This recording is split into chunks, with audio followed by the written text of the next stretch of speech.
नमस्ते।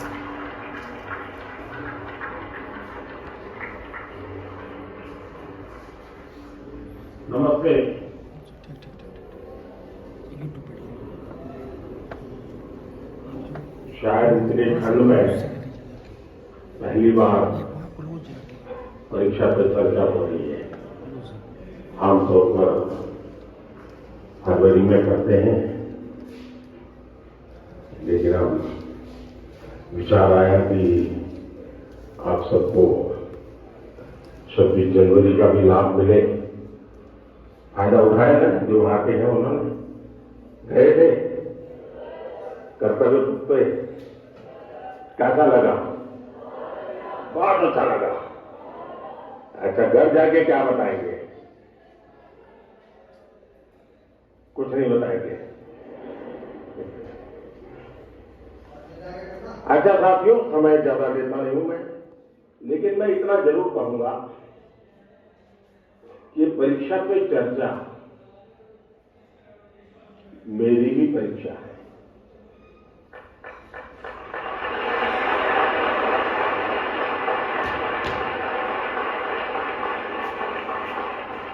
और देश के कोटि कोटि विद्यार्थी मेरी परीक्षा ले रहे हैं।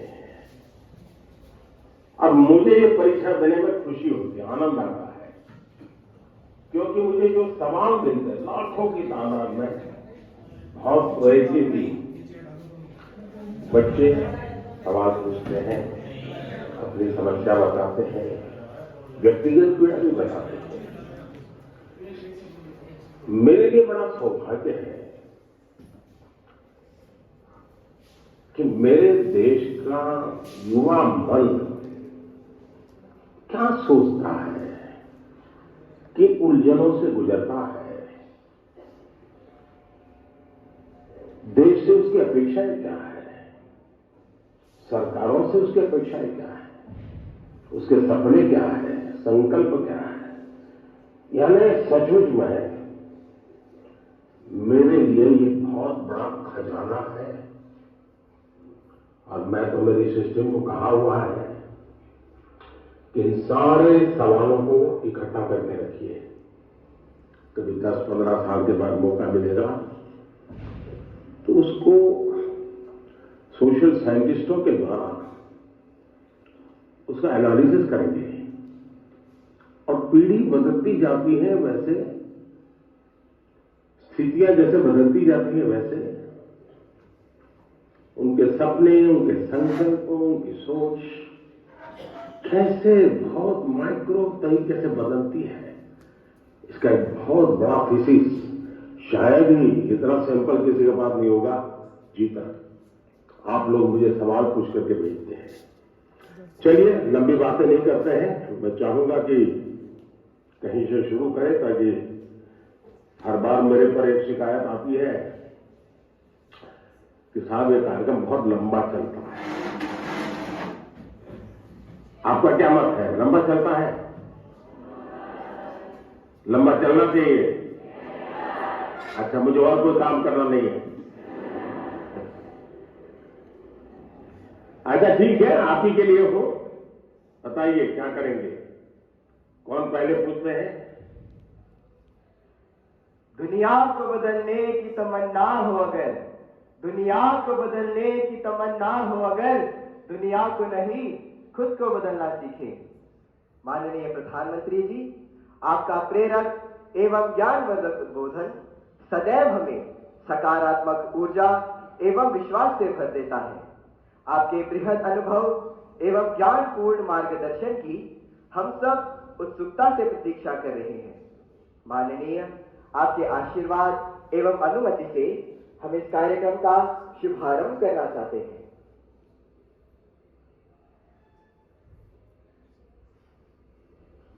धन्यवाद मान्यवर।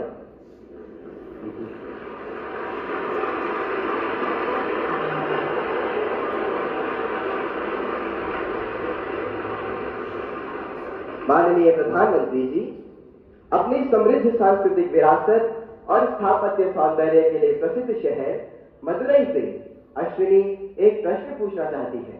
अश्विनी, कृपया अपना प्रश्न पूछिए। Honorable Prime Minister Sir, Namaskar. My name is Ashwini. I am a student of Kendra Vidyalaya number 2 Madurai, Tamil Nadu. My question to you sir is, how do I deal with my family disappointment if my results are not good? What if I don't get the marks I am expecting?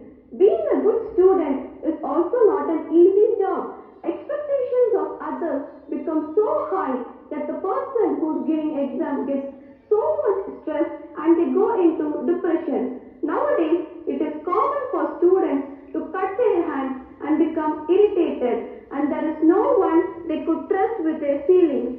Kindly guide me on this. Thank you, sir. Dhanyavad Ashwini.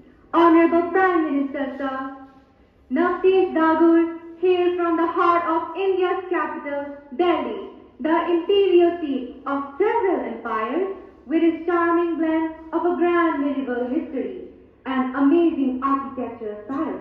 Navtesh is seated in the hall and wishes to discuss an identical issue through his question. Navtesh, please ask your question. Good morning, Honorable Prime Minister Sir. I am Navtesh Jagur of Kendra Vidyalaya, Pitampura, Delhi region. Sir, my question to you is, how do I deal with my family's situation when my results are not good? Kindly guide me, sir. Thank you very much. Thank you Navdesh. माननीय प्रधानमंत्री जी, संसार को शांति और करुणा का संदेश देने वाले भगवान बुद्ध, गुरु गोविंद सिंह तथा वर्धमान महावीर की जन्मभूमि प्राचीन नगर पटना से प्रियंका कुमारी कुछ इसी प्रकार की समस्या से जूझ रही हैं और आपका मार्गदर्शन चाहती हैं। प्रियंका, कृपया अपना प्रश्न पूछिए।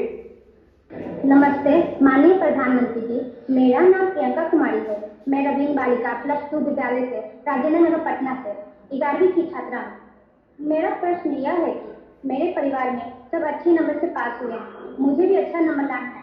इसके लिए मैं तनाव में चली गई हूँ, इसके लिए आप मुझे मार्गदर्शन दें। धन्यवाद। धन्यवाद प्रियंका। माननीय प्रधानमंत्री जी, अश्विनी, नवतेश एवं प्रियंका यहाँ महसूस करते हैं कि यह महत्वपूर्ण मुद्दा कई छात्रों को प्रभावित करता है और इसे हल करने के लिए आपका मार्गदर्शन चाहते हैं। अश्विनी, आप क्रिकेट खेलती हैं क्या? क्रिकेट में गुगली बहुत होता है।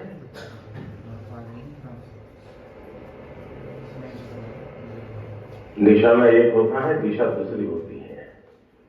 मुझे लगता है कि आप पहले ही बॉल में मुझे आउट करना चाहती हो।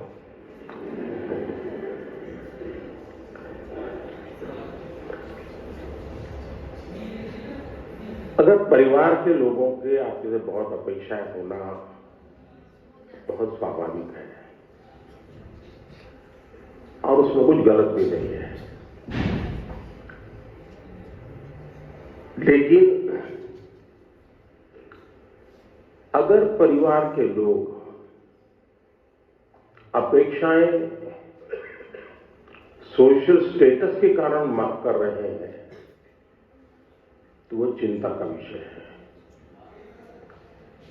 उनका सोशल स्टेटस का उन पर इतना दबाव होता है, उनके मन पे इतना प्रभाव होता है कि उनको लगता है कि जब सोसाइटी में जाएंगे तो बच्चों के लिए क्या बताएंगे।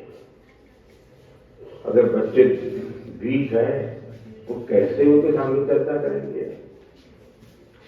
और कभी कभी माँ बाप भी आपकी क्षमता को जानने के बावजूद भी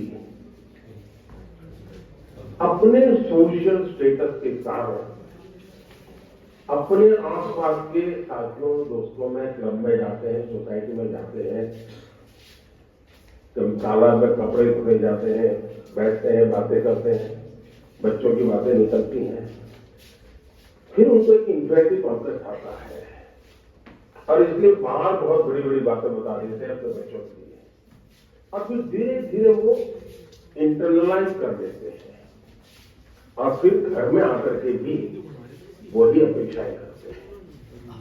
और समाज जीवन में ये सहज प्रवृत्ति बन गई है। दूसरा, आप अच्छा करेंगे तो भी हर कोई आपसे नई अपेक्षा करेगा। हम तो राजनीति में हैं, हम कितने ही चुनाव क्यों न जीत लें, लेकिन ऐसा दबाव पैदा किया जाता है कि हमें हारना ही नहीं है। 200 लाए हैं तो बोले 250 क्यों नहीं लाए, 250 लाए तो 300 क्यों नहीं लाए, 300 लाए तो 350 क्यों नहीं लाए। चारों तरफ से दबाव बनाया जाता है। लेकिन क्या हमें इन दबावों से दबना चाहिए क्या? पल भर सोचिए कि आपको जो दिन भर कहा जाता है, चारों तरफ से जो सुना जाता है, उसी में अपना समय बर्बाद करेंगे कि आप अपने भीतर देखेंगे, अपनी क्षमता, अपनी प्रायोरिटी, अपनी आवश्यकता, अपने इरादे, थोड़ा हर अपेक्षाओं को उसके साथ जोड़िए।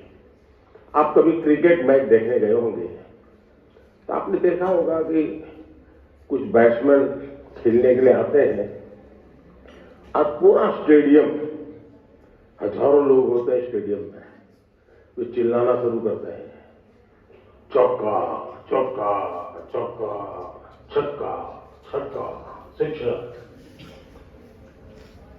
क्या वो ऑडियंस की डिमांड के ऊपर चौके और छक्के लगाता है क्या? ऐसा करता है क्या कोई प्लेयर? चिल्लाते रहे, कितना ही चिल्लाते रहे, उसका ध्यान उस बॉल पर ही होता है जो आ रहा है। उस बॉलर के माइंड को स्टडी करने की कोशिश करता है और जैसा बॉल है वैसे ही खेलता है, न कि ऑडियंस चिल्लाता है। फोकस रहता है। अगर आप भी अपनी एक्टिविटी में फोकस रहते हैं तो याद आपके जो कुछ भी दबाव बनता है, अपेक्षाएं बनती हैं, कभी न कभी आप उसको मिटवित करेंगे, आप उस संकटों से बाहर आ जाएंगे। और इसलिए मेरा आपसे आग्रह होगा कि आप दबाव के दबाव में न रहें। हाँ, कभी कभी दबाव को एनालिसिस कीजिए। कहीं ऐसा तो नहीं है कि आप स्वयं के विषय में अंडर एस्टिमेट कर रहे हैं, आपकी क्षमता लॉस है, लेकिन आप खुद ही इतने डिफरेंस मेंटालिटी के हैं कि नया करने के लिए सोचते नहीं। तो कभी कभी वो अपेक्षाएं बहुत बड़ी ताकत बन जाती है, बड़ी ऊर्जा बन जाती है। और इसलिए अपेक्षाएं, मां बाप को क्या करना, मैंने पहले ही कहा, सामाजिक दबाव में मां बाप ने बच्चों पर दबाव ट्रांसफर नहीं करना चाहिए, लेकिन बच्चों ने अपनी क्षमता से कम भी अपने आप को नहीं आंकना चाहिए। और दोनों चीजों की बल देंगे तो मुझे पक्का विश्वास है कि आप ऐसी समस्याओं को बहुत आराम से सुलझा देंगे।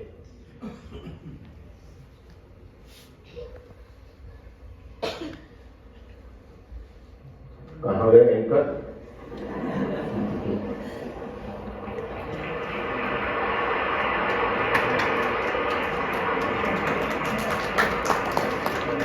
माननीय प्रधानमंत्री जी, आपका कोटि कोटि धन्यवाद। आपके प्रेरक वचनों से अभिभावकों का अपने बच्चों के लिए समझने का मार्ग मिला है।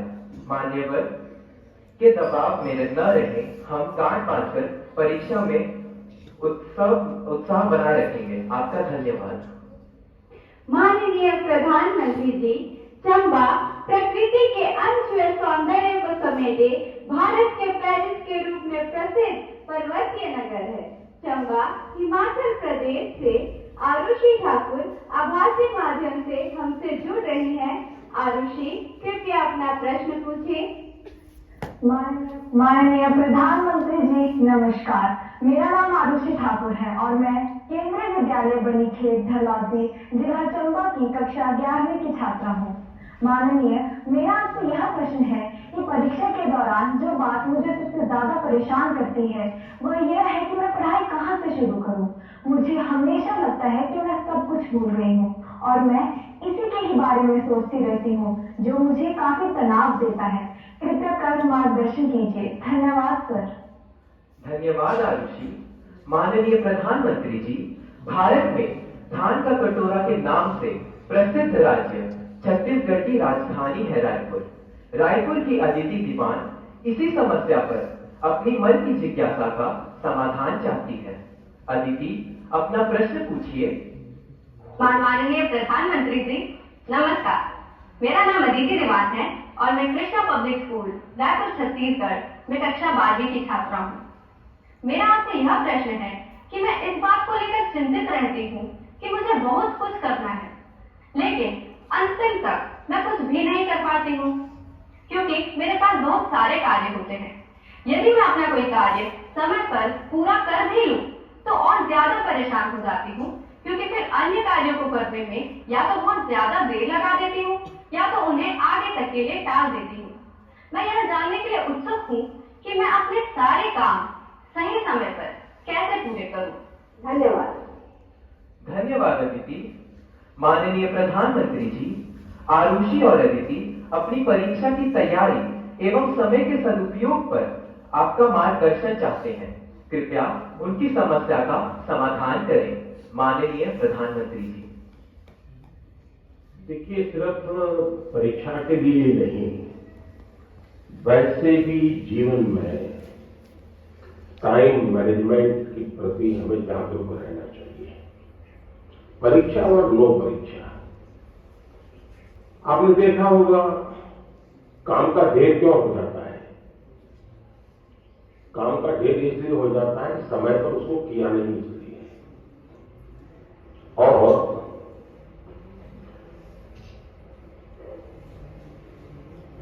काम करने की कभी थकान नहीं होती। काम करने से संतोष होता है, काम न करने से थकान लगती है। सामने दिखता है, अरे इतना सारा काम, इतना सारा काम, तो उसी की थकान लगती है। करना शुरू करें। दूसरा, आप कभी कागज पे अपना पेंसिल लेके डायरी पे लिखिए। एक हफ्ते भर आप नोट कीजिए कि आप अपना समय कहाँ बिताते हैं। अगर पढ़ाई भी करते हैं तो कितना समय किस विषय को देते हैं, और उसमें भी शॉर्टकट ढूंढते हैं कि बेसिक में जाते हैं, बारीकियों में जाते हैं। थोड़ा अपना एक एनालिसिस कीजिए। मैं पक्का मानता हूं कि आपको ध्यान में आएगा कि आप जो आपकी पसंद की चीजें हैं उसी में सबसे ज्यादा समय लगाते हैं और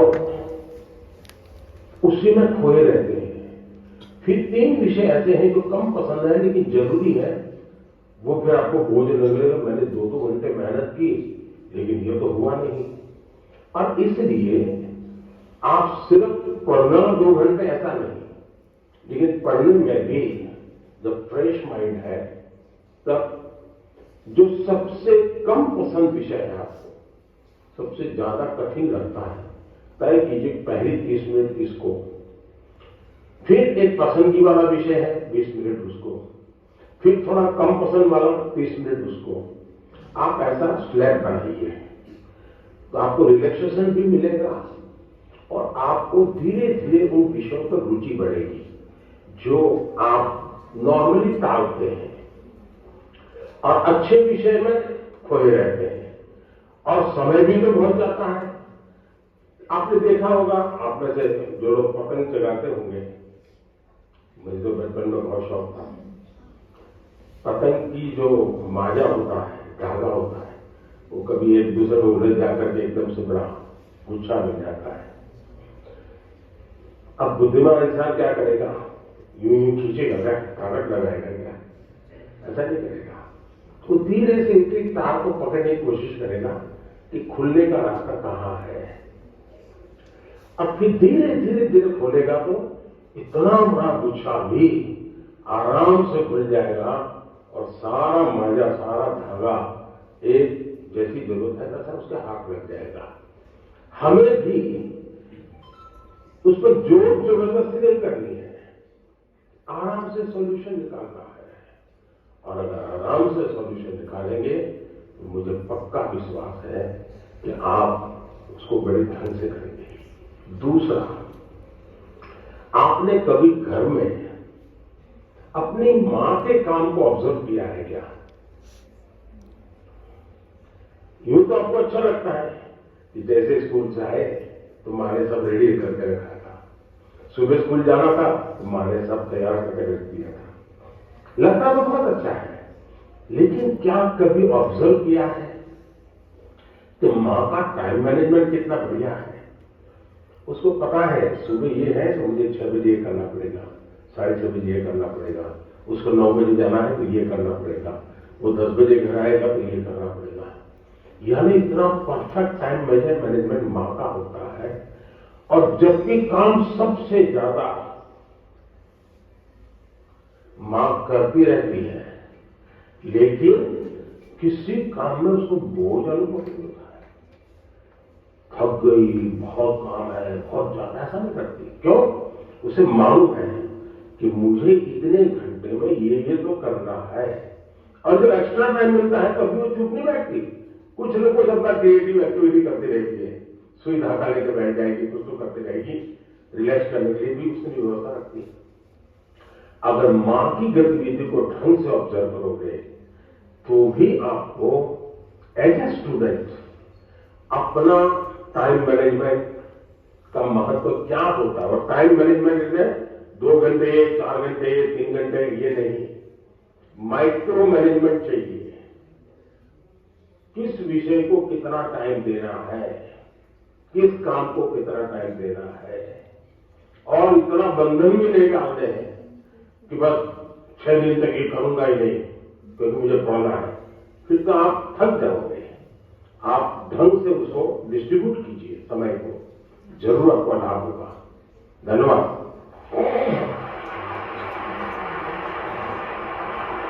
Thank you, Honorable Prime Minister, sir, for guiding us to be methodical and systematic in order to be an effective student.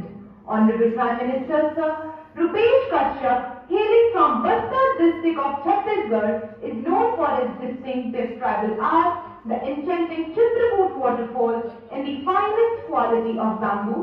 Rupesh is present here with us and needs your advice on a topic that is of vital significance. Rupesh, please ask your question. Good morning, Honorable Prime Minister Sir. My name is Rupesh Kashyap. I am a student of class 9 from Swami Atmanand Government English. Camera उस बच्ची पे लगाइए। हाँ। From Swami Atmanand Government English Medium School, Darwa, District Bastar, Chhattisgarh. Sir, my question is, how can I avoid unfair means in exams? Thank you, sir. Thank you, Rupesh. Honorable Prime Minister, sir, from the heritage city of Jagannath Puri, the spiritual capital of Odisha, famed for its magnificent cone-shaped layout, Rath Yatra, and serene beaches, Tanmay Biswal seeks your guidance on a similar issue. Tanmay, please ask your question. Honorable Prime Minister Sir, Namaskar. My name is Tanmay Biswal. I am a student of Jawahar Navodaya Vidyalaya, Konak, Puri, Odisha. My question to you, sir, is how to eliminate cheating or copying activities of the students during examination. Kindly guide me on this. Thank you, sir. माननीय प्रधानमंत्री जी, रुपेश और तन्मय परीक्षा में अनुचित साधनों के प्रयोग से कैसे बचा जाए, इस विषय पर आपका मार्गदर्शन चाहते हैं। श्रद्धेय प्रधानमंत्री जी। मुझे खुशी हुई कि हमारे विद्यार्थियों को भी ये लग रहा है कि परीक्षा में जो गलत प्रैक्टिसेस होती है, माल प्रैक्टिसेस होती है, उसका कोई रास्ता हो जाना चाहिए। खास करके जो मेहनती विद्यार्थी होते हैं उनको जरूर इसका बहुत ही चिंता रहती है कि मैं इतनी मेहनत करता हूं और ये चोरी कर करके, कॉपी कर करके, नकल करके अपना गाड़ी चला लेता है। पहले भी शायद चोरी तो करते होंगे लोग, नकल तो करते होंगे, लेकिन छुप छुप करके करते होंगे। अब तो बड़े गर्व से कहते हैं सुपरवाइजर को बुद्धू बना दिया।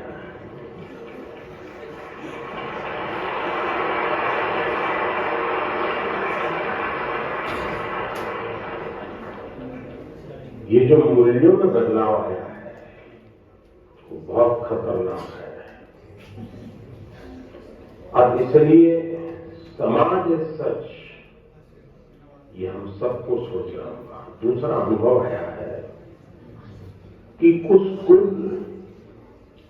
या कुछ ऐसे टीचर्स जो ट्यूशन क्लासेस चलाते हैं,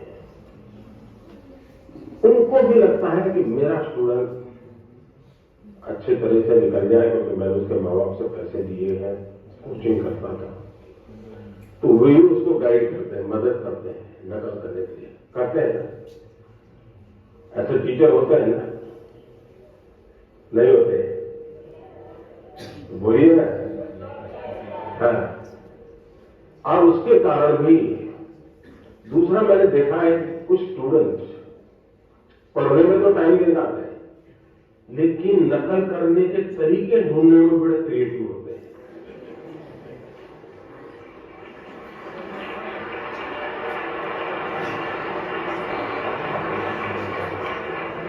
उसमें घंटे लगा देंगे, वो कापली बनाएंगे तो उतनी छोटे छोटे छोटे अक्षरों की बनाएंगे। कभी कभी तो मुझे लगता है कि इसके बजाय वो नकल के तरीके, नकल की टेक्निक, उसमें जितना दिमाग खपाता है, और बड़े क्रिएटिव होते हैं ये चोरी करने वाले। इसके बजाय अगर उतना ही समय उससे क्रिएटिविटी को, टैलेंट को सीखने में लगा देता तो शायद वो अच्छा कर पाता। किसी ने उसको गाइड करना चाहिए था, किसी ने उसको समझाना चाहिए था। दूसरा ये बात समझ के चले, अब जिंदगी बहुत बदल चुकी है, जगत बहुत बदल चुका है, और इसलिए ये बहुत आवश्यक है कि एक एग्जाम से निकले मतलब जिंदगी निकल गई, ये संभव नहीं है जी। आज आपको डगर डगर हर जगह पे कोई एग्जाम देनी पड़ती है। कितनी जगह पे नकल करोगे जी? और इसलिए जो नकल करने वाला है वो शायद एक आध दो एग्जाम तो निकल जाएगा, लेकिन जिंदगी कभी पार नहीं कर पाएगा।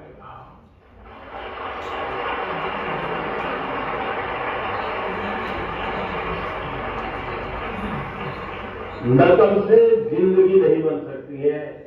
हो सकता है एग्जाम में मार्क्स इधर उधर करके ले आए, लेकिन कहीं न कहीं तो क्वेश्चन होगा ही। और इसलिए ये वातावरण हमको बनाना होगा कि एक आध एग्जाम में तुमने नकल की, हो गया, तुम निकल गए, लेकिन आगे चल करके शायद तुम जिंदगी में फंसे रहोगे। दूसरा, जो विद्यार्थी कड़ी मेहनत करते हैं उनसे भी मैं कहूंगा कि आपकी मेहनत आपकी जिंदगी में रंग लाएगी।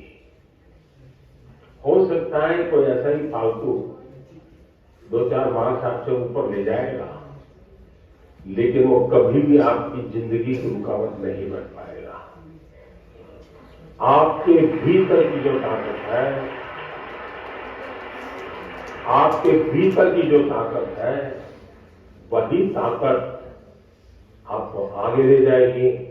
कृपा करके उसको तो फायदा हो गया, चलो मैं भी उस रास्ते पर चल पड़ूं, ऐसा कभी मत करना, कभी मत करना दोस्तों।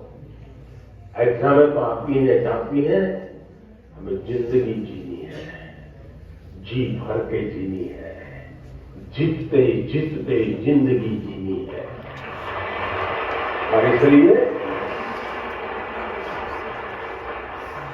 हमें शॉर्टकट की तरफ नहीं जाना चाहिए। और आपने रेलवे स्टेशन पर आपने देखा हर रेलवे स्टेशन में पटरी क्या होती है, वहाँ ब्रिज होता है। जब लोग ब्रिज पे जाना पसंद नहीं करते, पटरी कूद करके जाते हैं। कोई कारण नहीं, ऐसे ही बस मजा आता है। तो वहां लिखा है shortcut will cut you short. इसलिए कोई अगर शॉर्टकट से कुछ कर लेता होगा, आप उसके टेंशन को पालिए मत, आप अपने आप को उससे मुक्त रखिए, आप अपने पर फोकस कीजिए, आपको अच्छा परिणाम मिलेगा। धन्यवाद। धन्यवाद माननीय प्रधानमंत्री जी, आपके वचन सीधे हमारे हृदय में उतर गए हैं। आपका धन्यवाद। Honorable Prime Minister Sir, from Palakkad, the land of paddy where the gentle breeze carries the aroma of harvested crops and the sound of traditional Kerala music. Sujan K.